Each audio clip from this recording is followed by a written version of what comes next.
Hey guys, it's Alex Wright at the Alex Wright Show, and today we're here to talk about all things NBA. Let's go.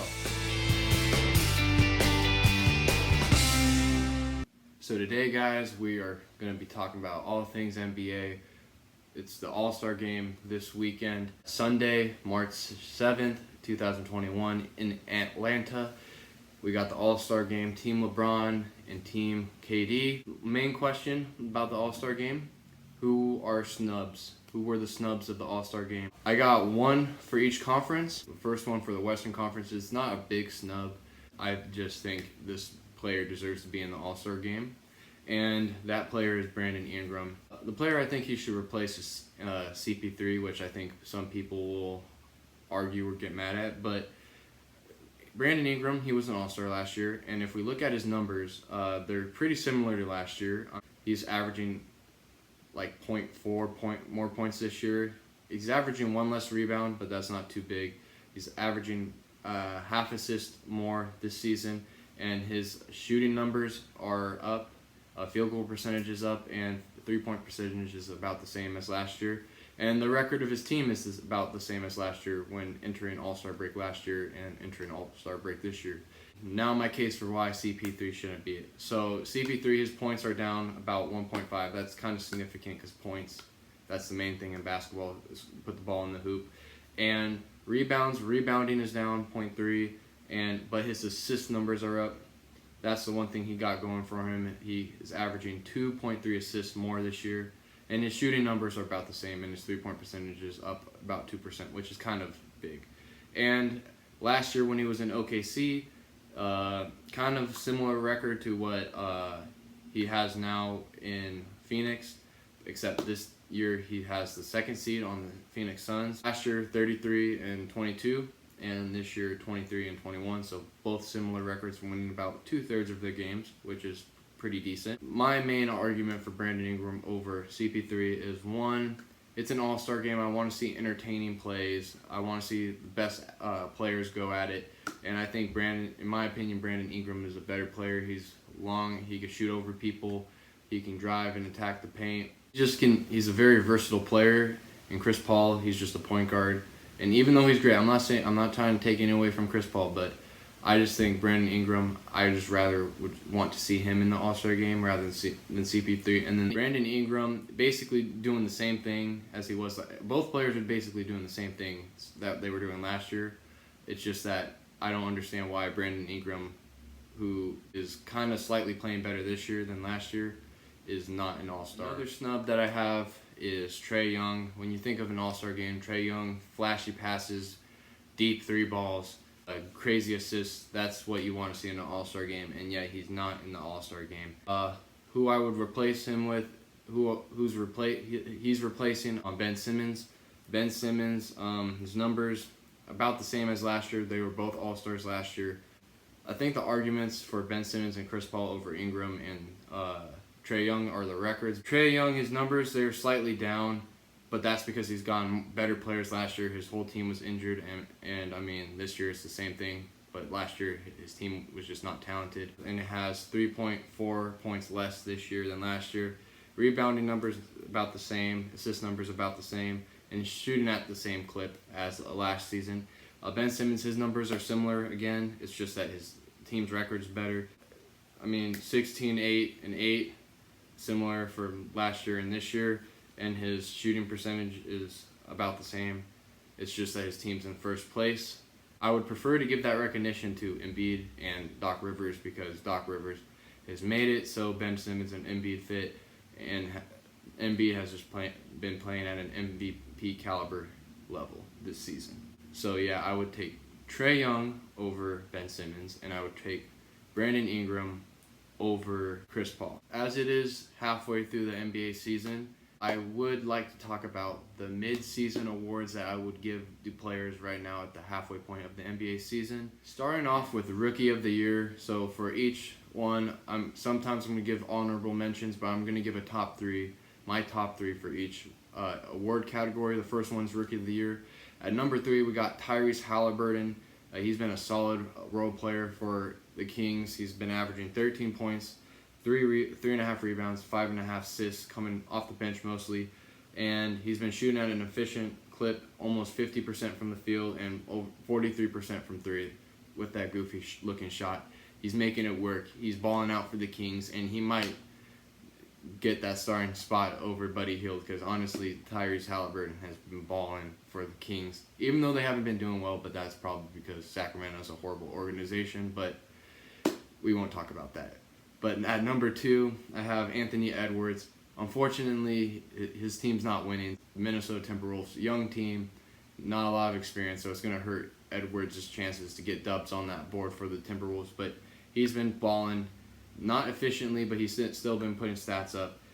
Almost 15 a game, 4 rebounds, 2.5 assists, and he's shooting inefficiently, as I said, 37% from the field and about 31% from three.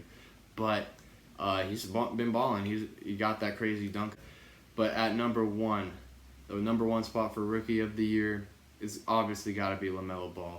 Ever since he's been put in that starting lineup for Devontae Graham, who's been injured, in the month of February, he's been averaging 20, 6, and 6 as a starter, and the team's just been playing better. They were not in the playoff picture when he wasn't starting, and now they're in the playoff picture, and it's largely because he just has a natural feel for the game, and he's not afraid, and he's fearless, attacking, creating shots for others, creating shots for him. He's just been balling, and it shows in the stats, almost averaging 16 points a game, 6 rebounds, 6.5 assists, and he's been shooting efficiently too, something his brother Lonzo has been struggled early on in his career. 45% from the field and about 36 league average from three, and he's just been balling, and it's been showing for the Hornets, and hopefully he continues that. And yeah, he's my number 1 for the Rookie of the Year. Now, Coach of the Year.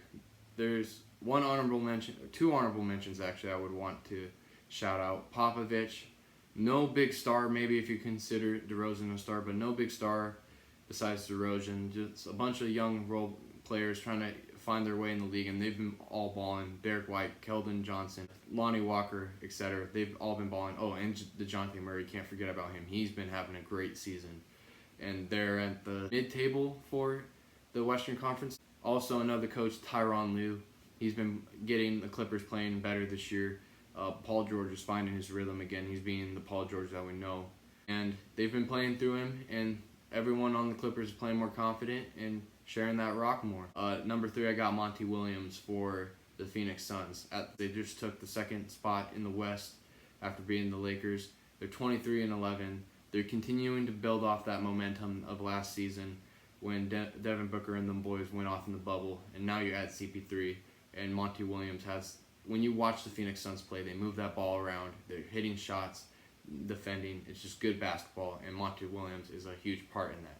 At number 2, we got Doc Rivers for the Philadelphia 76ers.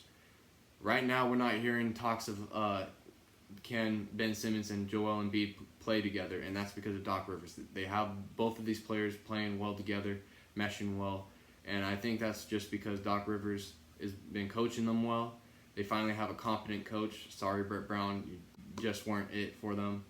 And yeah, they're first in the East. That might not be saying much, but I mean, if you're first in any conference, it's still a big accomplishment. So 23-12, a little worse record than the Suns, surprisingly. But Doc Rivers got these guys balling, and no one's questioning if they can work together or not.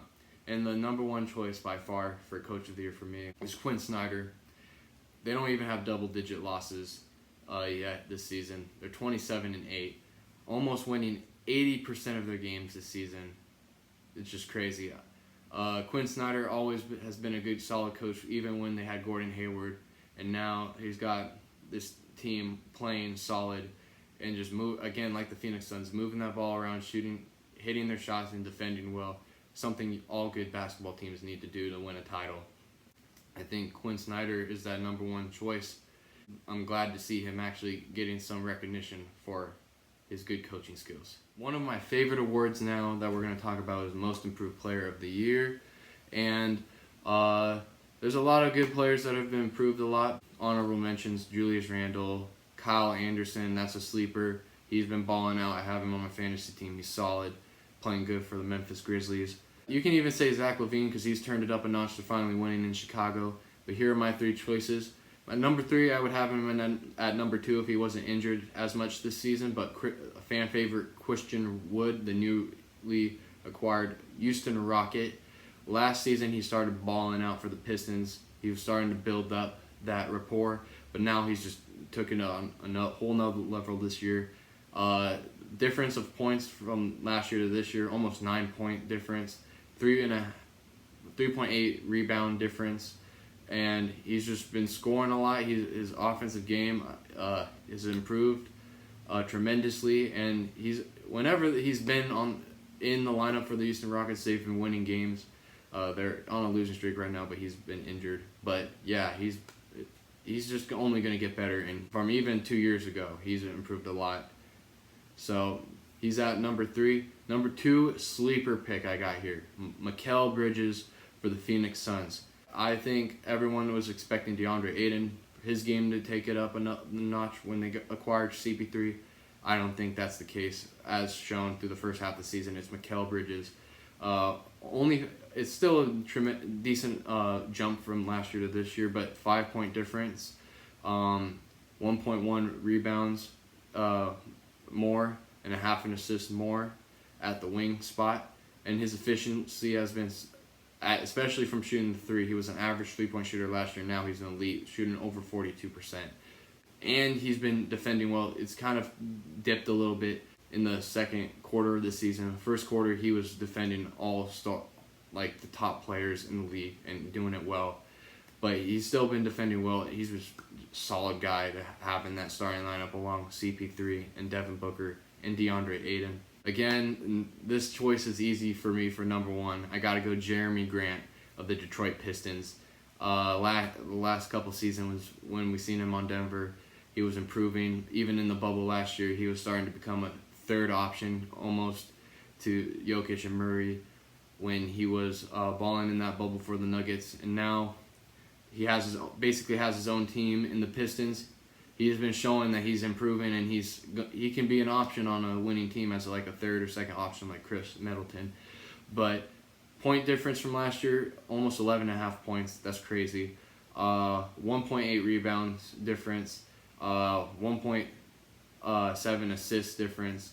And his efficiency has been a bit down, but that's because he's got a bigger role, and when you watch him, he's just getting buckets for the Pistons. I know they kind of stink right now, but I mean, when a player's playing good and getting a lot of points and stats on the board, regardless if you're winning or losing, it's an incredible feat, and I think Jeremy Grant is very deserving of a most improved player for this season at the halfway point. Next one is Defensive Player of the Year.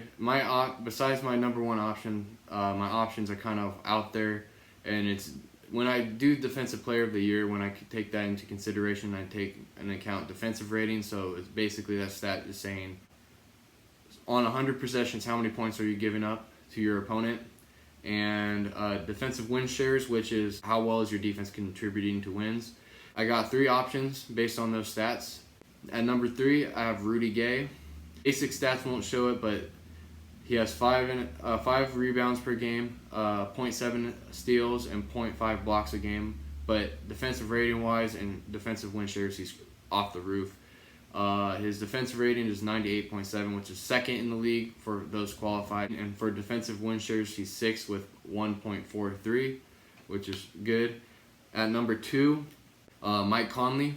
He's been good. He's always been a solid defensive player. Surprisingly, not many defensive awards, if any, at this point in his career, which is kind of shocking and disappointing. But we move. Rebounds 3.5, 1.5 steals per game, and defensive rating he's 5th, 100.8, and defensive win shares he's 2nd at 0.168.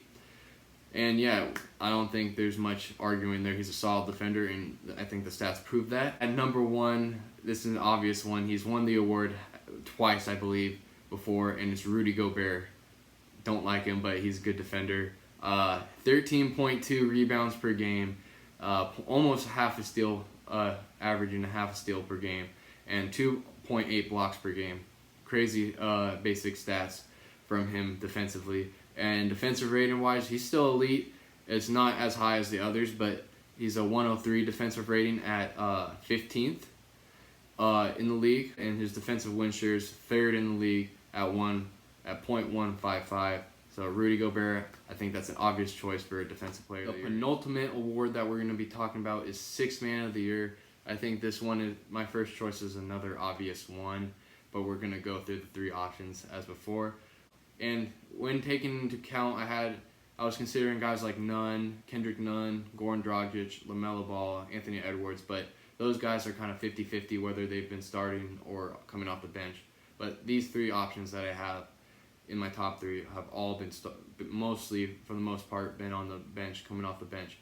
My third choice, he won it last year, Montrezl Harrell for the Los Angeles Lakers, 13.5 points per game, 6 rebounds, 1 assist, and he's shooting 62% from the field. His team is third place in the Western Conference with 24 wins, 12 losses. He not as good as last year, but I mean his role has reduced since coming to the Lakers, but he's been playing solid. And to be honest, with AD out right now and Marc Gasol kind of showing signs of being washed, Montrezl Harrell has probably been the best center for them at this point in time. At number 2, this is one of my favorite players in the league, especially bucket getters or guys coming off the bench. The guy from UW, Terrence Ross, 15 points per game, 3.4 rebounds, 2 assists, shooting 40% from the field and 34 from 3.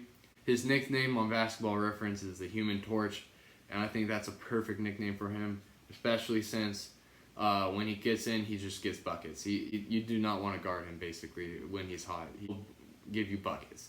And even though the Magic haven't been doing well, I mean, that's due to Evan Fournier being out, Aaron Gordon, and obviously the unfortunate injury to Markelle Fultz, and then Cole Anthony also being injured. So basically, they've been injured. And yeah, that's my number 2 option. And now for my number 1 option for this award, it's an obvious choice, I think. Jordan Clarkson, he's been balling.